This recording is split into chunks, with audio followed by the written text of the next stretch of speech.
Hello, my name is Michelle Keane from Knocknagoshel in County Kerry, and I'm running as an independent candidate for the Castleisland electoral area in the upcoming Kerry County Council local elections in June. And I'm asking you to vote number 1 for me, Michelle Keane. Kerry Women Rock. Kerry County Council's decision to cancel yesterday's event to support women and diversity in local politics at the Rose Hotel without giving no notice of the cancellation to their invited guests was another blow in breaking the glass ceiling for future of Kerry women in politics. I have now asked the hard questions to Sean Scally and Moira Murrell of Kerry County Council what they are now going to do with the €9,500 that the Department of Housing had given to them to fund Kerry women in local government. Neither of them came back to me to answer this question. Christy O'Connor, Director of Services of Kerry County Council, sent me a letter to say that he apologised on behalf of Kerry County Council for the inconvenience caused to those who attended. Christy also pointed out that they had an information booklet to be launched on the overview of local government developed by Kerry County Council for the event. In my opinion, if Kerry County Council are now trying to tell me that they are spending €9,500 on an information booklet, that must be some book.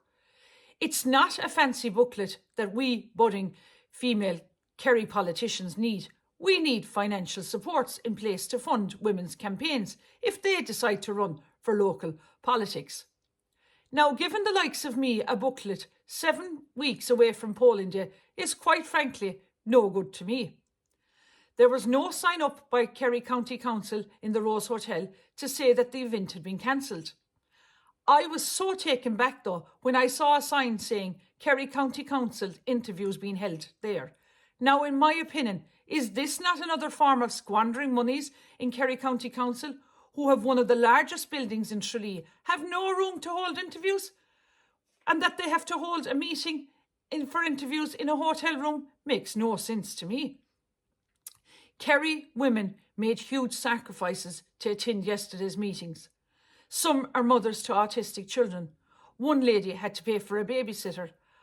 I myself said to Sean Scally, who organised the event yesterday, was he trying to tell me that his time was more important than my time? I had to rush home myself to attend my own sick child.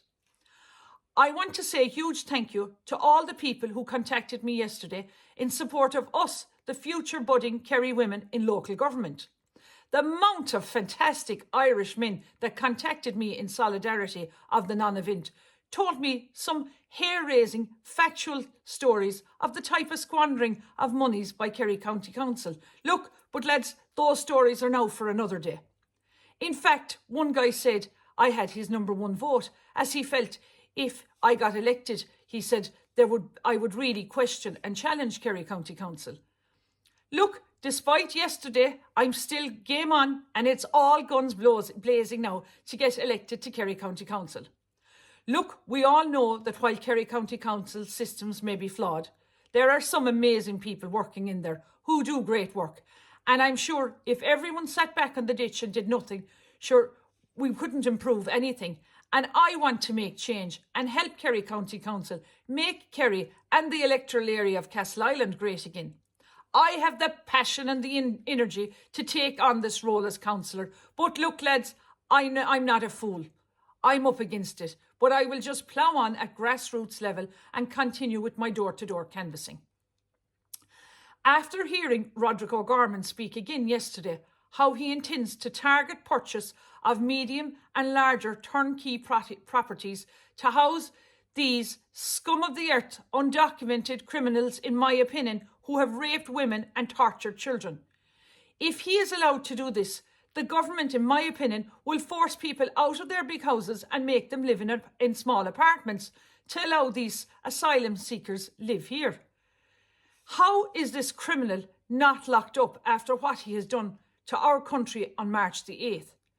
In my opinion, no one is above the law, and Roderick O'Gorman is a criminal in my books for what he has done on March the 8th and now how he has allowed our children to be trafficked. If you or I did that, we would be locked up in Clover Hill prison for life. Green Party TD Patrick Costello, has said that it will likely fall to juries to decide now whether something counts as hate speech if prosecutions are brought under the proposed hate speech bill. Sinn Féin now have done a U-turn on the hate speech bill, as they say now badly thought out hate speech law could be shelved. They realise that if they supported this proposed hate bill, it would backfire on them, just like what happened to them on March the 8th. However, though, the Minister for Justice, Helen McEntee, is adamant and has resisted calls to ditch the upcoming hate speech legislation, saying people do not feel safe in the country. Helen McEntee is coming under pressure to scrap the legislation over concerns about its impact on freedom of speech.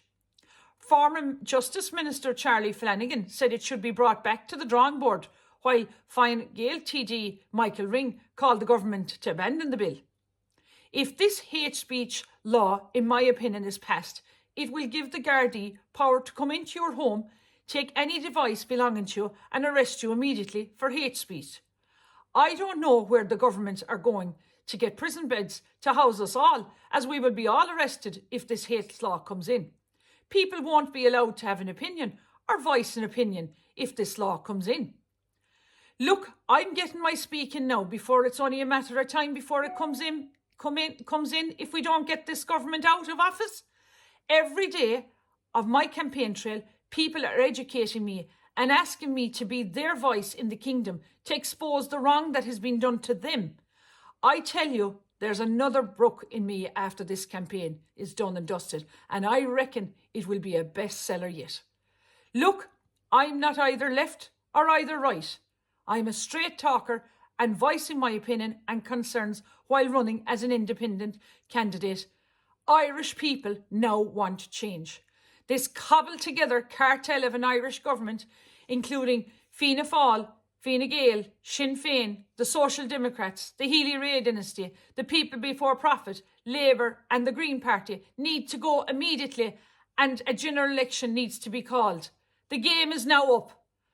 I am Keane on my county, and I'm asking you for your number one. Gurav Mila Mahagat.